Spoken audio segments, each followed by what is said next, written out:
Hey everyone, welcome back to our channel. It's me, Eric. I am one of the education specialists for Easton Bank's Learning and Life Center. If you're new to the channel, welcome. Make sure to subscribe, like this video, comment, share this video, and do not forget to click the notification bell in the left or right corner of your screen to be notified of when we drop new videos, which is every single week. For those that have already subscribed to our channel and you've been following our journey here in the gardens, thank you so much for being here for another video. We would like to welcome and send a great thank you to our latest subscriber here. Thank you so much for joining us and being a part of our community. Make sure to follow us on social media. We can be found on Facebook and Instagram at EVLLCINC and on TikTok at Project Great. At the start of this year, we aim to increase the effectiveness of our programs with the goal in mind of encouraging our youth participants to reach their fullest academic potential. The Project Great program utilizes a combination of three things: our organic gardening practices, our K-12 Georgia learning standards, as well as our social emotional learning principles to create a full rounded program.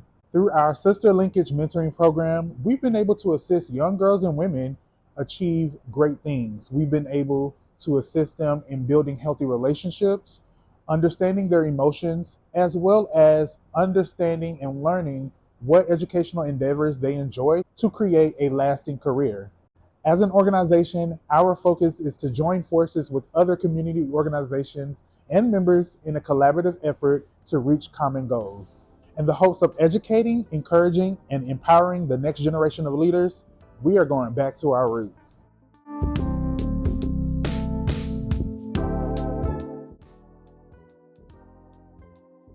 As long as I can remember, I've always worked in the area of nonprofits.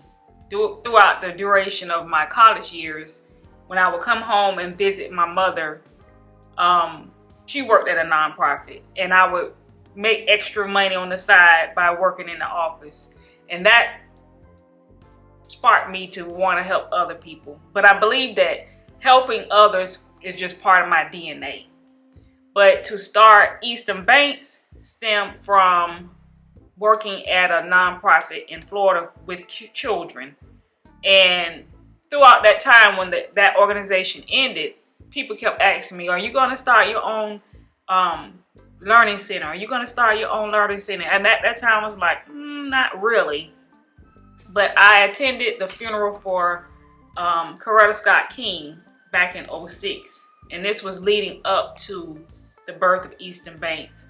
And during that, the eulogy of her service, a lot of people got up and spoke and were given the background of her giving. I was sparked and encouraged and inspired to give back to my community. And Bennett, I had just relocated in this area less than a year. I thought it was time to start giving back. And at the same time, I was working within the school system, and I saw that there were quite an issue with youth. Well, I used to work in childcare. My background stems in criminal justice, but over time, I got tired of working in that field, and I went back to school to get certified in education. So from that point, I felt like, or I believe that all of those things that I work with as far as my past all intertwine. One of the greatest things I've learned throughout this journey is that you have to have community, meaning not just the community in which your organization is situated in, but you have to have a network of support, of resources, because for any business, you have to have that working capital. And if you don't have it, then it's going to be a challenge.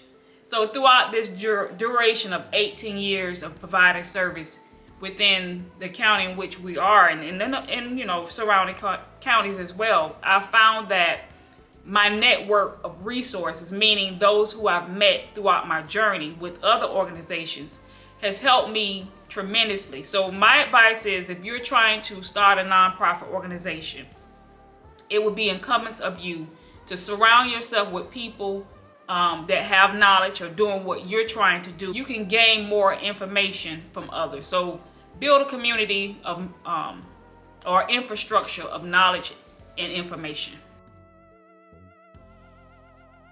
Two of our future goals, which we're working on right now, and the first one is to obtain a building that we can work out of, and that we can have the youth we work with come, as well as their families, to gain the knowledge and the resources that we offer within DeKalb County. And goal 2 is not only work within DeKalb County, but spread our reach outside the corridor of this area and reach in other populations in other counties. So those are our 2 top goals moving forward. Now that you know a little bit more about how we got started and where we're headed, here's how you can partner with us to support our organization, programs, youth participants, and the families that we serve. By clicking the link in our description box today, you can view more of our work, the impact that we are making in our community, and donate. Again, click the links in the description box to find out more about our fundraising campaign this year, how you can support us, our social media, newsletter, website, merch front store, and so much more. Thank you again for watching today's video, and we will see you all later in the garden. Bye.